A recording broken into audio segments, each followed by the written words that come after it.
and I kind of suspected this, the players are getting pissed. They're getting frustrated. And which is odd because who the hell gets too frustrated when you're being offered a 4 times raise? It makes you wonder, do you really know where you stand? The WNBA is officially entering chaos mode. The CBA talks have gone from quiet whispers to full-on explosions, and players across the league are reaching a breaking point. The frustration is real, and the anger is growing louder every single day. Which brings up a strange question.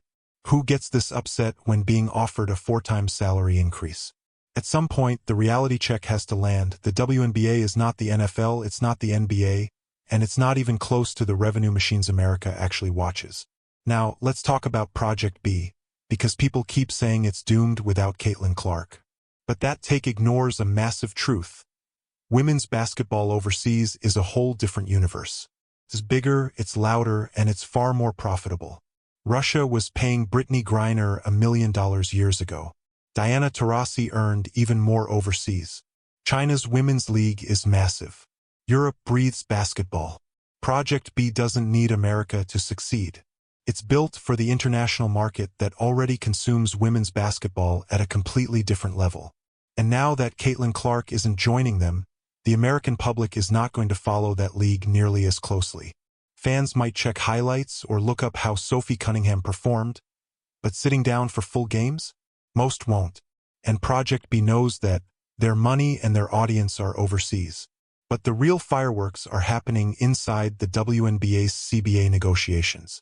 The temperature in those meetings has gone from warm to volcanic. For months, both sides waited each other out. Now, it's a heavyweight fight.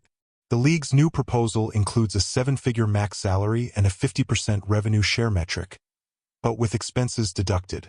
In the end, players would actually get less than 15% of the league's real revenue, and that percentage doesn't improve throughout the CBA. The players saw that as a trap, and the union fired back with a demand for a larger share of team and league revenue.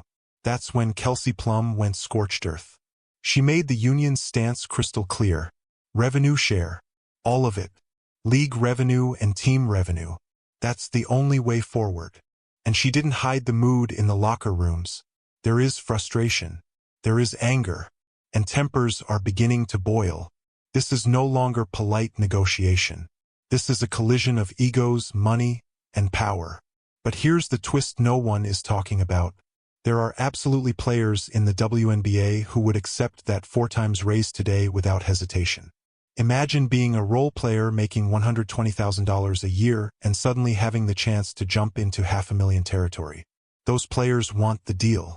But the union has locked in on long-term revenue share, not short-term salary bumps. On the owner's side, the argument is simple. The WNBA cannot model itself after the NBA or the NFL because the revenue is nowhere close. These owners are covering massive losses. The league lost around $40 million last season. Even with the new media rights deal, the numbers still don't match the players' demands. And that's where things get dangerous. If players push too hard, if owners feel cornered, there's a very real possibility they simply walk away. When a business consistently loses money, it becomes a liability, and liabilities eventually get cut loose. The smartest path would be accepting the raises now, then revisiting revenue share in a few years when the league has real profits to negotiate from. But the emotions are high, the confidence is high, and the demands are reaching a point where something is going to break. Keep watching because if this standoff escalates, Project B won't be the league at risk. The WNBA might be the one standing on the edge.